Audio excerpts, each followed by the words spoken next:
Alhamdulillah. Alhamdulillahi Rabbil Alamin. Wassalatu wassalamu ala ashrafil anbiya'i wal mursalin wa ala alihi wa sahbihi ajma'in. Amma ba'du.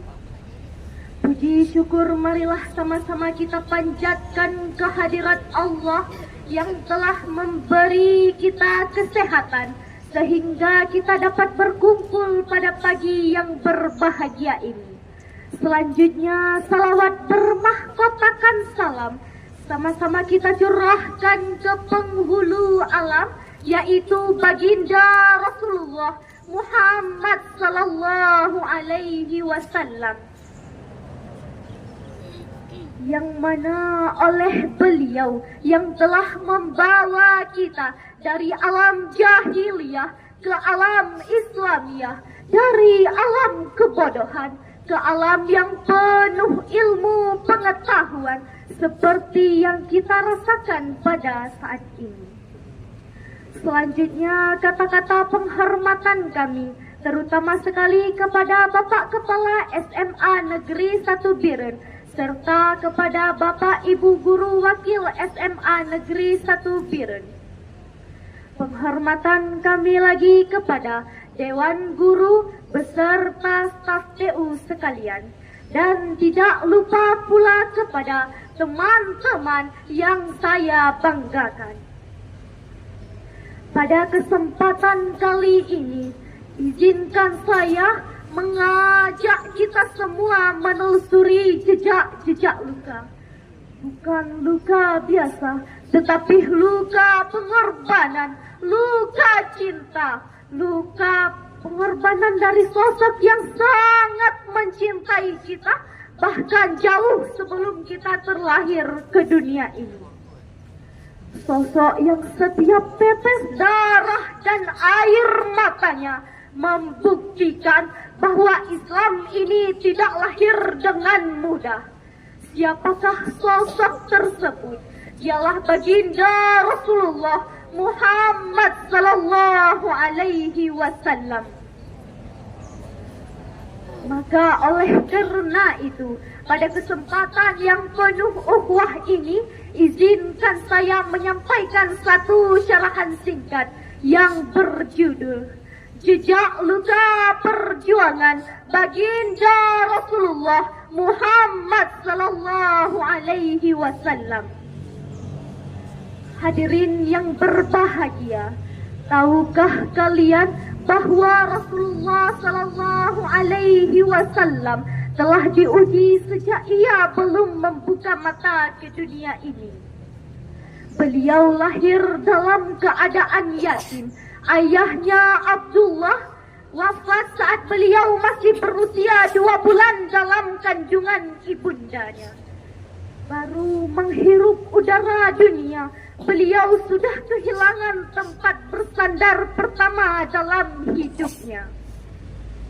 Belum cukup di situ, ketika beliau sudah berusia 6 tahun, ibunda tercinta Aminah menyusul ayahnya. Dan ketika beliau berusia 8 tahun, kakeknya juga wafat. Bayangkan, seorang anak kecil ditinggal satu persatu, kehilangan cinta dan dekapan hangat keluarganya. Apakah kalian semua bisa membayangkan anak sekecil itu hidup tanpa ayah, hidup tanpa ibu, bahkan tanpa kakek sekalipun? Tetapi beliau tidak menangis menuntut belas kasihan. Beliau tetap tumbuh sebagai anak yang berakhlak mulia, karena Allah telah menyiapkan untuknya kepada tugas yang besar, yaitu menjadi rahmat bagi seluruh alam. Hadirin rahimakumullah, Mekah adalah tempat kelahiran beliau, tetapi juga neraka bagi dakwahnya. Saat wahyu pertama turun di Gua Hira, Rasulullah Sallallahu Alaihi Wasallam pun memulai tugas kenabiannya. Namun apa balasan kaumnya? Caci maki, hinaan, ancaman, pemboikotan, penyiksaan. Beliau dicaci sebagai orang gila, tukang sihir, pendusta. Para sahabat-sahabatnya disiksa bahkan dibunuh. Bilal bin Rabah ditindih batu besar di padang pasir yang panas membakar hanya karena mengucapkan ahad, ahad, yaitu sebagai penegasan dan pengakuan akan keesaan Allah. Dalam Al-Quran surah At-Taubah ayat 128 Allah berfirman, A'udzu billahi minasyaitonir rajim. Bismillahirrahmanirrahim. Laqad ja'akum rasulun min anfusikum azizun 'alaihi ma'anittum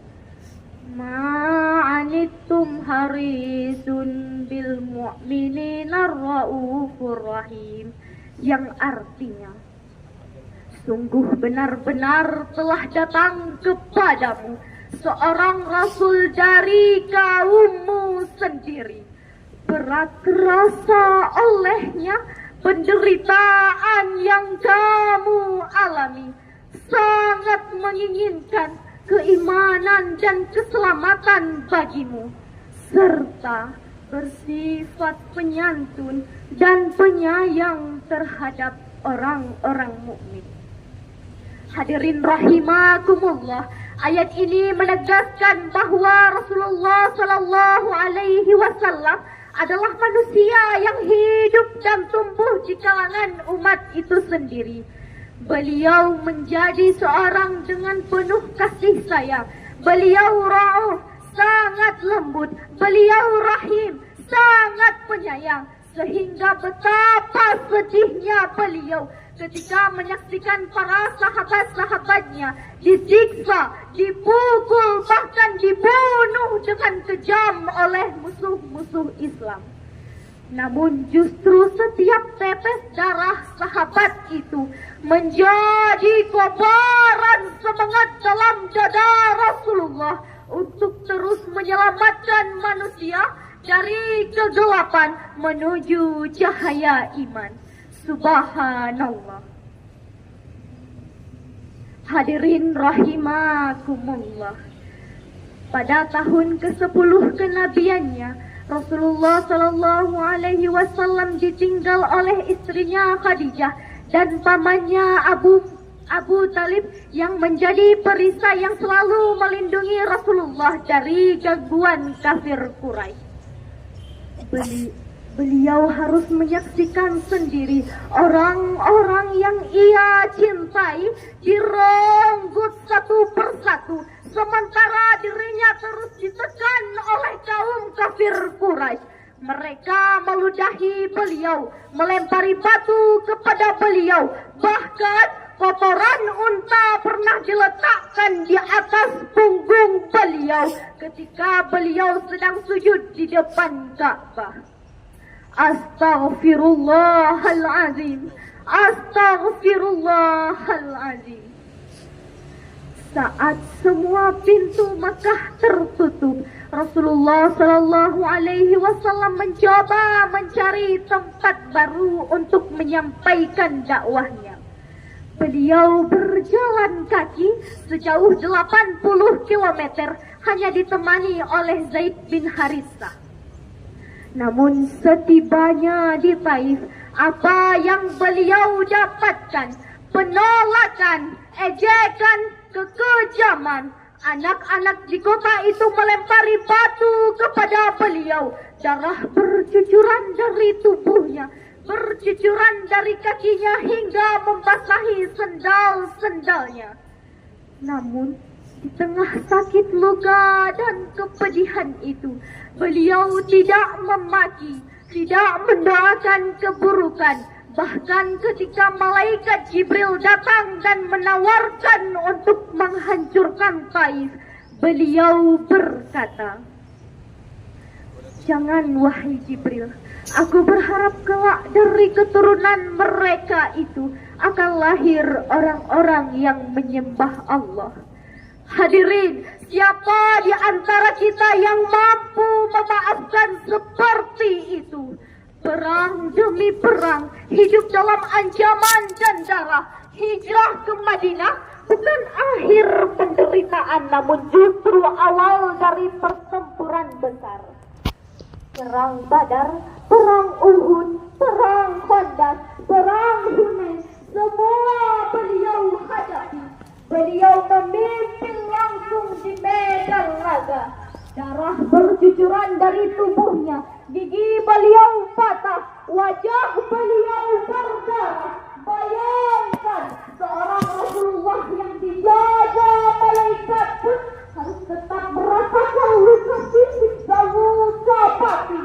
Itu semua karena Allah ingin menunjukkan kepada kita bahwa Islam ini bukan hadiah, tetapi hasil dari perjuangan dan pengorbanan yang luar biasa. Menjelang wafatnya, Rasulullah berdiri di hadapan para sahabatnya. Dengan suara bergetar, beliau berkata, "Aku rindu bertemu saudaraku."